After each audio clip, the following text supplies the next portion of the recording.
Mga kabisyo sa negosyo, this is your Kuya Mon, ang mentor ng bayan, at nandito tayo ngayon sa Mountain Joe Coffee Booth and Doc's Haven Food Products, at hindi natin palalagpasin na maipakilala ang mga produktong galing Iloilo. Ito ay kape at tablea or kakao. Ayan. Ma'am, magpakilala po kayo at ano po yung mga products nyo? Hello, I'm Johnny Lee Navarra, a farmer from Mountain Joe Coffee Farm, and ito po yung product namin, kape. Naka-drip bag po siya, naka-drip coffee. Pero actually, we're also selling yung coffee beans at saka grinded. Depende sa gusto ng customer. Yan. Ilang years na po kayo sa business? 5 years now sa farming, sa business 3 years. Pero yung farm talaga namin is more than 70 years sa business. Mula pa sa Nestle. Yan.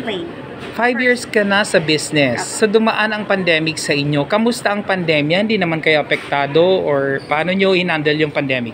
Pandemic baby ko to ang kape. Pandemic baby ko to. Ginawa namin yung kape kasi that time, nag-take over ako sa farm ng father ko. So medyo na-abandon namin yung farm for more than 10 years. So jungle yung farm. Nang inayos ko yung farm before pandemic, after nun, wala na kaming pera. So, yun, kailangan ko buhayin yung mga tao. That's why nag-come kami sa drip coffee. Ito yung pinaka-baby ko talaga. Yan. So, kanina dinagsa, nakita ko yung inyong booth, no? So, talagang yun na lang yung naiwan sa mga paninda nyo. Ibig sabihin, talagang premium quality. Ano po ba yung kalidad ng produkto nyo, ng kape nyo? We're only selling Robusta beans, Robusta coffee. Kasi ito yung nagsastrive talaga sa coffee farm namin. Kasi yung farm namin medyo mataas. So, ito, maganda yung ano na. Wow. Consistent grade 1 kami nung time ng Nestle. Kami yung pinaka-first na demo farm ni Nestle Philippines sa Western Visayas. May mga kayo outlets dito or saan kayo nagsusupply dito sa Metro Manila? Hindi, wala kaming outlet dito sa Metro Manila. So kung may mga gustong bumili, nag-ano lang din sa page namin, nagme-message lang or nagte-text lang sa akin, tapos pinapadala ka lang sa kanila. Paano po nila kayo makokontakt if ever na may gustong maging reseller or may gustong makatikim ng talagang premium quality na kape na yan? Just go to my page, Mountain Joe Coffee Farm, or sa Facebook ko, Johnny Lee Navarra. Ayan, number or doon na lang sa ano?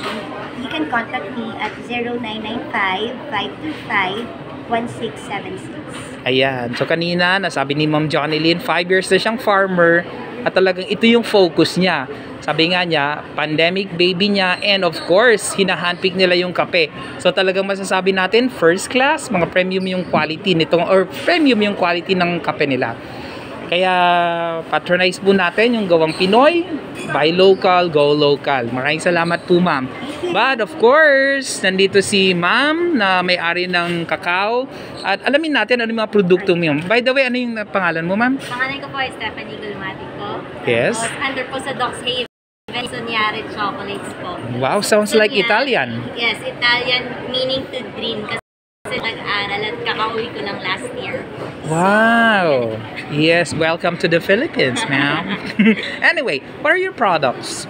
Fine chocolates. We have dark chocolate bars and knees, and then dragées, and this one is chocolate salami. Wow. So, where are your outlets right now? Online lang muna. More on, don't say lang. Kasi nagpapagawa kami ng factory. So, baka next year meron na. Well, very good. And we're looking forward to see those products here in Metro Manila. Now, what prompted you to go into cacao business or doing that type of business? May plantation yung father ko, kaya para hindi masayang yung ano niya, yung cacao. Yun kaya pinag-aralan ko. Pumunta talaga ako sa labas. Wow, talagang mo, no? So if there's something that you can share with people or with viewers na magagamit nila para makapagsimula ng negosyo, ano yung mga yun? Start from the basic, yung ano talaga farming. Yeah. Wala ka rin farm, or hindi ka nagpa-farm, wala kang beans, wala ka rin mag-produce na chocolates. Magandang ano yan, ma'am, advice, suggestion. So ma'am, ano yung page niyo ulit, ma'am, para para taong gustong matikman yung masarap na tableya, kakao nyo at chocolates nyo. Baka may number din.